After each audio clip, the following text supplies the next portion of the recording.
Hi everyone! Magandang umaga, tanghali, hapon at gabi sa inyong lahat. Ako si Lerma Novales Sarmiento, ang writer at author ng aklat na to na pinamagatang Life in 3 Parts. Sa araw na to, ang topic ko ay relihiyong Romano-Katoliko na dinala ng mga Espanyol, kulto ng Antikristo. Sa ating mundong ginagalawan, may dalawang espiritu na naglalaban. Ang espiritu ng sinungaling na si Satanas na Judas at traidor na nagmamataas at nagmamayabang sa Diyos sa Holy Spirit. At ang Holy Spirit na siyang Ama ni Jesus na siyang lumalang ng langit at lupa. Tayong mga tao hindi nabubuhay at umiiral sa mundo mag-isa. Kaya tayo nabubuhay dahil sa presensya ng Espiritu ng Holy Spirit. At sinabi ni Jesus, may kasalanan na may kapatawaran, ngunit hindi ang lapastanganin mo ang Holy Spirit. Ang Holy Spirit na hindi nakikita ng mata ay ang siyang Diyos na lumalang ng langit at lupa ay ang may pag-aari ng katawan at kaluluwa nating mga tao. At sa politika sa ating bansa, maraming mga pari ang nagmamataas at nagmamayabang sa Holy Spirit na pilit nilang ibinababa at winawasak at sinisira ang pangalan ng mga Duterte. Minura ni Tatay Digong ang Diyos ng mga pari dahil ang Diyos ng mga pari ay mga tanga at walang common sense. Ang sinasamba ng mga pare, ang mga ribulto, santo-santo at Diyos-Diyosa na dinala ng mga Espanyol, na inukit lang ng kamay ng tao. Ang relihiyong Romano-Katoliko na dinala ni Ferdinand Magellan ay walang idinulot na kabutihan sa ating bansa. Dahil ang ating bansa na dating malaya at mapayapa ay sinakop ng mga Espanyol at inari ng Judas na hari ng Espanya na si Philip II ang lupang hinirang ng Diyos ng Holy Spirit at binura ang pangalang Maharlika at pinangalanan nitong Pilipinas na isinunod sa pangalan ng Judas na hari na si Philip II, kung kaya naging Pilipinas ang ating bansa. Ngayon sa politika sa ating bansa, napakagulo. Naglalaban ang mga pari, ang mga dilawan, pinklawan, ang mga ABS-CBN na silang galit na galit kay Tatay Digong kasi pinasaran ni Tatay Digong ang ABS-CBN. Kinakalaban nila ang mga Duterte. Pinagtutulong-tulungan ng mga demonyo, ng mga bulaang propeta, ng mga pari ng kulto ng Romano-Katoliko, ng mga pinklawan at dilawan, at ng ABS-CBN, pati mga artista ng ABS-CBN, na mga dog barker ng ABS-CBN ay galit na galit sa mga Duterte. Pero hindi nalalaman ng mga bangag na to, na galit kay Tatay Digong, at kay Sara Duterte, kaya sila nabubuhay at umiral sa mundo ay hindi dahil sa ribulto, santo-santo at Diyos-Diyosa ng mga paring tanga. Ang mga pari, mga bulaang propeta, mga antikristo na lumalapastangan at nagmamataas sa Holy Spirit. Ang Holy Spirit lang, ang Holy Father na dapat nating sambahin at paglingkuran. Dahil oras na umalis na ang Espiritu ng Holy Spirit sa ating katawan kasama ang ating kaluluwa, mamamatay tayong mga tao. At ang Holy Spirit ang Diyos ng hustisya at katarungan. Hindi ang ICC judges na nasa The Hague. The more na nag-i-stay si Tatay Digong sa The Hague, the more dinadagdagan ng ICC judges ni Bongbong Marcos lahat ng mga tao na nagplano ng pagkidnap kay Tatay Digong ang kasalanan nila sa Holy Spirit. Ang Holy Spirit na hindi nakikita ng mata ay ang Diyos na umiiral na lumalang ng langit at lupa, ang may pag-aari ng katawan at kaluluwa ng buong sangkatauhan. At dalawang kasarian lang ang nilikha ng Holy Spirit, lalaki at babae lang. Narito na tayo sa huling panahon. Ang mga tao na kumakalab at lumalapastangan sa Holy Spirit na ang sinasambay mga ribulto, santo-santo at Diyos-Diyosan at iniidolo ang mga parang kanilang father, ay mga kampo ng kadiliman na nasa panig ng demonyong si Satanas, na kumakalab at lumalapastangan sa Holy Spirit. Hindi sinasamba ng mga pari ang Holy Spirit sa puso nila, ang Diyos na lumalang sa sarili nila. Bagkos nagmataas ang mga pari at inidulo nila ang sarili nila na silang tawaging Father na amang espiritual. Ang mga pari ay tao rin lang na pinahiram ng buhay ng Holy Spirit. At walang tao na nakahihigit sa Holy Spirit. Sinabi ni Jesus, mag-ingat na huwag malinlang ng mga bulaang propeta na animoy tupa, ngunit ang puso nila ay sa halimaw. Ang mga pari ay mga bulaang propeta na nagsuot lang ng abitong puti. Hindi sila mga anghel ng Diyos, kundi sugo sila ng demonyong si Satanas na kumakalab at lumalapastangan sa Holy Spirit, na nagmamataas at nagmamayabang sa Holy Spirit, na iniidolo ang sarili nila na silang tawaging Father.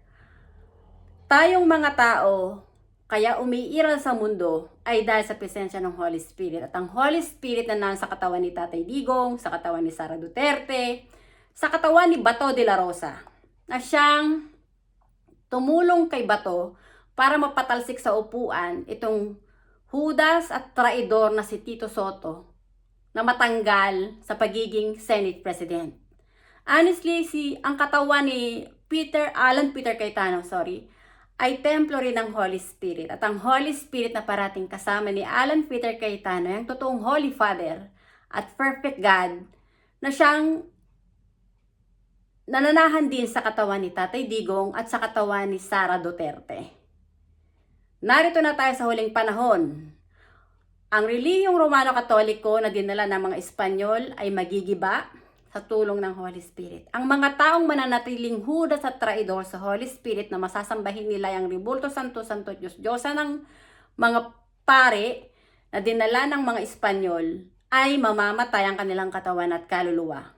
Hindi sila patatawarin ng Holy Spirit dahil ang kanilang puso ay nasa panig ng demonyong si Satanas.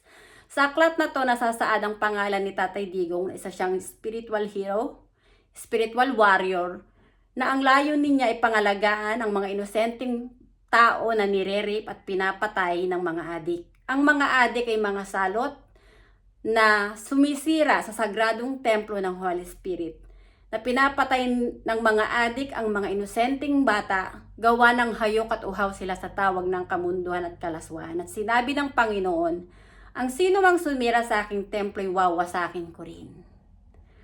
Ang mga adik, ang mga pare, sina Leila de Lima, Antonio Trillanes, lahat ng Pinklawan at Dilawan, lahat ng mga artista na uto-uto ng ABS-CBN na galit kay Tatay Digong ay mga salot at kampo ng kadiliman. Narito na tayo sa huling panahon.